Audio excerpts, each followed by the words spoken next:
at all? Most people are nodding away. So, TripAdvisor, we go and look at other people's reviews, and we decide, is it now, we may or not trust those reviews or not, but the reality is we're going online to do lots of research. And what's changed since 2010 through to now, is that when you research something, and this is consumer products, business to business products, services, charities, so it's pretty broad, you used to look at about 5 sources of information. You now look at probably 12 sources of information when you're making a decision. So we do a couple of searches, we might visit a website, we might look at someone else's reviews. But what it actually means is we've got a really good opportunity. If we can make our stuff visible at this stage when somebody's researching, the web's kind of changed how we make decisions, in a lot of cases. What then happens is when people experience something, they feed back here, which means essentially people's reviews and their comments online and all those things they say on Facebook and on Twitter become more important as well. So increasingly we're looking for peer-to-peer content, and it's quite often called social proof. Social proof is what other people say online. And now, to be honest, there's nothing new about this. This is word of mouth. It's just that now there's a platform where it happens more often, more easily, and more people feel capable of using it as well. So we'll touch on this, we'll think about how we can influence. And one of the opportunities we've got is search, social media, and then analytics. So those are the 3 things that I want to touch on. So, give you an example of this. This is where, just proves it's not really about budgets. It's actually about how sensibly we use these things. Comcast are a huge global media owner. They're an internet service provider in the US, they own NBC and various other things. They've got big media budgets. Okay? I've searched their brand name, and number 3 in Google is a video. Okay? This video has had 1.7 million views. Okay? So loads of people looking at it. What is it? Someone's called an engineer to fix their internet connection at home.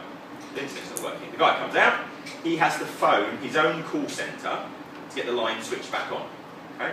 The call centre is so bad, the customer service is so bad, he's on hold for over an hour to his own call centre, and he falls asleep on this guy's sofa. So the guy videos him. Comcast technician sleeping on my couch. Okay? He videos him. This video is about 5 minutes long of someone just snoring on someone's couch. Intermingled with saying, thanks Comcast for poor customer service, long hold times, all these things, thanks for everything. Okay. That has sat at number 3 for their brand name since June 2006. And I'll send you the link to this video afterwards as well, it's quite funny. So why? Why does it sit there? Why haven't they done something about it? Well, this is why actually being small can be an advantage in this situation. What happened is that the basic rules of Google I'm going to try to teach you today, there's basically 2 things. One are words on the page. Okay? So basically, Google looks at this and says, this says Comcast in the title, in the heading, in the description, all these different places on the page. So Google gets it's about Comcast. That's one box tick. It knows what it's about. The second one is it's looking for how authentic or how important it is. How does it work that out? Well, that's the amount of people linking to it. And what I mean by that is in their blog, on their website, they have linked back to this video. Maybe that's people tweeting about it as well. There's some conversation going on. So what happens, this comes out first of all, people think it's funny. So people start tweeting about it and linking through to it. So that starts to drive it up the search engines. Okay? At this point, Comcast make a classic error, and they say, we're going to sue the person who made the video. So they threaten them with legal action. What does that do? It makes it a news story. Then what happens is all these news websites linking to it. It goes up the search engines even more. Then they compound the error by saying, we're going to sue Google. Which I'm going to show you is never a good idea at best of times. And that makes it into a big news story, and there's suddenly lots of people linking to it, and then it sits there. So the 2 things we need to think about are having content with the right words in it, and then get people linking to it. And if we can do those 2 things, it pushes up the search engines. Okay, so it's relatively as straightforward as that, so I need to take you through those 2 things. What could they have done? Well, what they probably should have done is contact this person immediately and said, we're sorry, we messed up. Would you mind taking the video down? It's a bit embarrassing for us, we're going to fix the situation. They let it get too much traction, and they weren't ready to do that. They could have got a sense of humour, created their own videos. Our engineers no longer fall asleep because, but the reality is they didn't really have a sense of humour. The only other thing they could have done is create interesting and engaging content that people wanted to link to, and that would have pushed this down the search engines, and it would have been off the bottom of the page, and therefore it wouldn't matter as much. So if we can understand the fundamentals of how this works, we can actually get really good search rankings. And I'll show you how I've got a website that's built on a free blogging platform called WordPress. I'll show you how to get access to that. I've written a load of content for it. about digital marketing, so something that I know about. I produce that content, I put the right words in the page, I get people to LinkedIn, we can get #1 rankings in Google, which drives, for my website, about 5,000 people a month, which for me is a nice number of people. And it's all for free. So I'll talk about how you can do that and some of the places you can get free resources and so on. The other kind of thing we're going to touch on is social media. And this one, on top of this diagram, this is something called clout.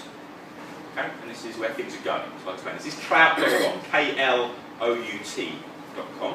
And this is trying to gauge social media influence. And this is a great opportunity for us. So this is connected to my Facebook, my Google+, my LinkedIn. I give it all my details, and it says you are 55 out of 100 in terms of how influential you are. Okay? Which is pretty good, actually. And it says you are influential about, and it's digital marketing, Facebook, social media, those sorts of things. Okay, why is this useful? Well, we can go into places like Klout, and we can go, who's influential about this topic? And you get a load of people coming up high scores. Then we can say, can we engage with those people? We need links, we need people to talk about this stuff, we need advocacy. These are the people that are influential online, therefore if I can get them on side, that's going to have a big influence on my search rankings and so on. And I'll come back to this because it's obviously a little bit more complicated. But this is basically like PR. You're influencing the influencers.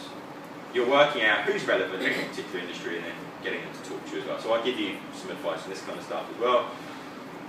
I'll give you an example of where this is going though. So, I was shown an app about 6 months ago now. And it's for your phone, and what I could do is I could hold this up, this isn't on by the way, hold this up here, and I'll see all of you on my phone.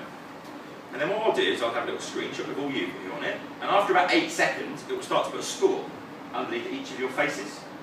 Okay, what's that? What it's done is it's matched your face to a Facebook account, a LinkedIn account, a Twitter account, all those things, and it says how influential, how many people follow you, how many people retweet or follow what you say and push it on someone else, and then it gives you a score out of 100. So the idea is I could walk in here and go, right, who's worth speaking to? Now, this isn't without a lot of problems, as we can see from your look on your faces again. That's a little bit, privacy-wise, is a concern. This is the kind of direction it's moving in. So we're going to talk about the fundamentals. I'll give you some stuff, the kind of future-gazing stuff. But we can already start to judge how influential somebody is online. So therefore, we can say who are the advocates, who are the people we want to engage with, and it's a nice, quick way of doing it as well. So I'll come back to this. So let's talk search marketing, search engine optimization. What we're going to talk about, when you do a search in Google, I've done a search here for jobs, and what I get is 2 areas of search. I get paid stuff, top and right, and then I get the free stuff down here. I say free, it's not really free, because you're going to spend the time and effort getting there, or you're going to pay someone like a search agency to do it. When we're talking on the shoestring, we're going to make the effort to get there. The paid stuff is where Google makes 97% of its money. It's actually done on an auction. So you say, I'm willing to pay £1 for a click, depending how much you're willing to pay, it'll show up at the top or the bottom, wherever it may be. But this is the bit that people trust. Only 27% of us, this paid stuff, will ever actually click on it in the first place. So this down here, this is the natural organic search, and that's what we want to know, how do we get to the top of that stuff? So we'll go through and we'll look at how we get to the top of that.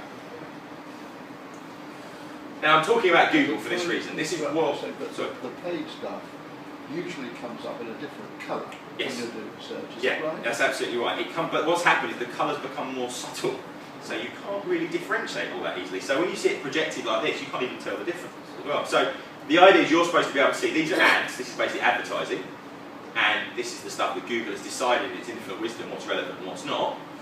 What we're trying to understand is what are the set of rules that get us there, and what do we need to get there. And there's something called the Google algorithm. This is the Google set of rules that decides, do you come at number 1, or do you come at page 10, basically. So that's what we're going to go through. So, I keep mentioning Google for this reason. This is Google's market share worldwide. Okay? It's about 92% worldwide. Bing from Microsoft, second place. Yahoo's in there. The one you probably won't be familiar with is this one, Baidu. Baidu is the biggest search engine in China. In China, Google is blocked a lot of the time, so by the government, so therefore they have different search engines. But the reality is, we can talk about Google. One, because